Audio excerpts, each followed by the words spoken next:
ओम नमः शिवाय।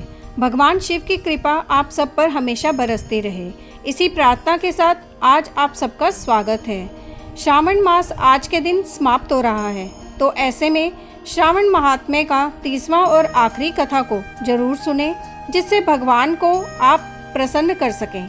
तो इसी विचार के साथ आज की महात्म्य कथा का श्रवण करते हैं। आइए आरंभ करते हैं। भगवान शिव ने कहा, हे सनत कुमार, मैंने आपसे श्रावण मास का कुछ महात्म्य कहा है।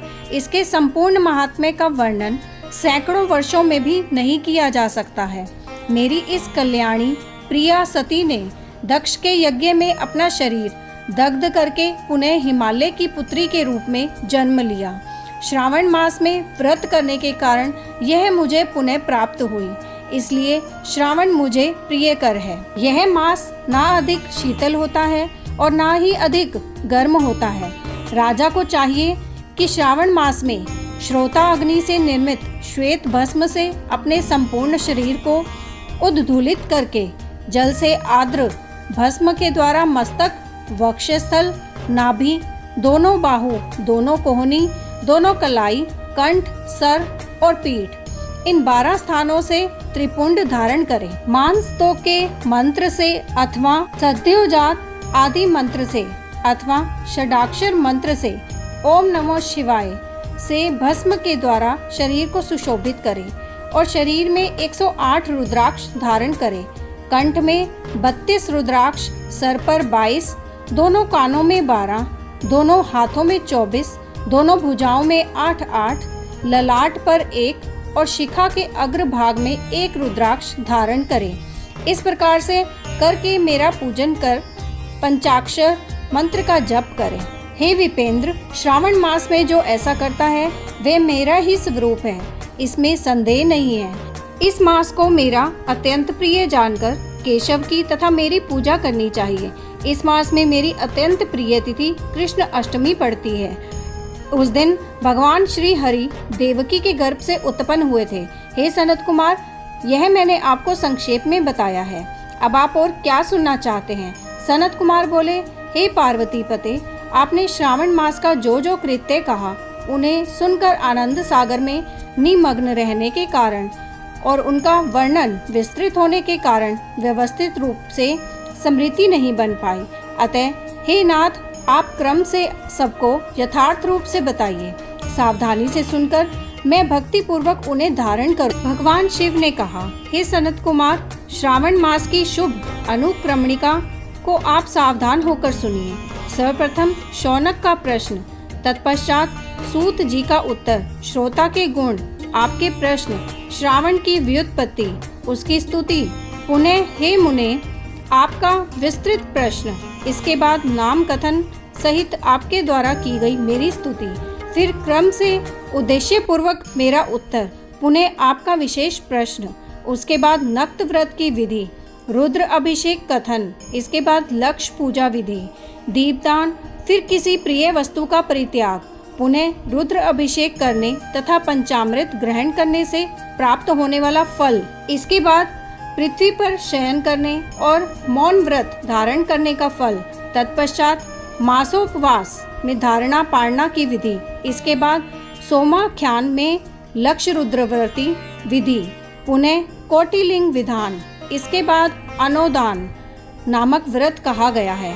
इसी व्रत में हविष्यान्न ग्रहण, पत्तल पर भोजन करना, शाक त्याग, भूमि पर शयन, प्रातः स्नान और दम तथा शम का वर्णन, उसके बाद स्फटिक आदि लिंगों में पूजा, जप का फल, उसके बाद प्रदक्षिणा नमस्कार, वेद पारायण, पुरुष सूक्त की विधि, इसके बाद अनोदन नामक व्रत कहा गया है।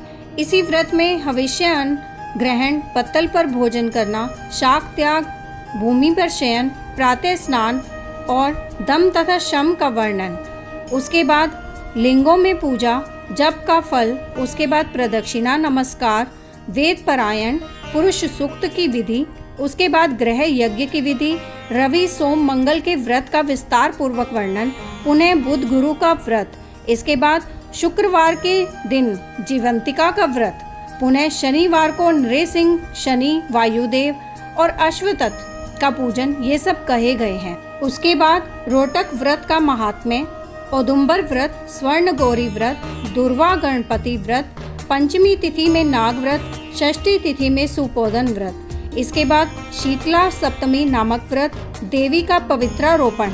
इसके बाद दुर्गा कुमारी की पूजा, आशा व्रत। उसके बाद दोनों एकादशियों का व्रत, पुनः श्री हरि का पवित्रारोपण, पुनः त्रयोदशी तिथि का कामदेव की पूजा।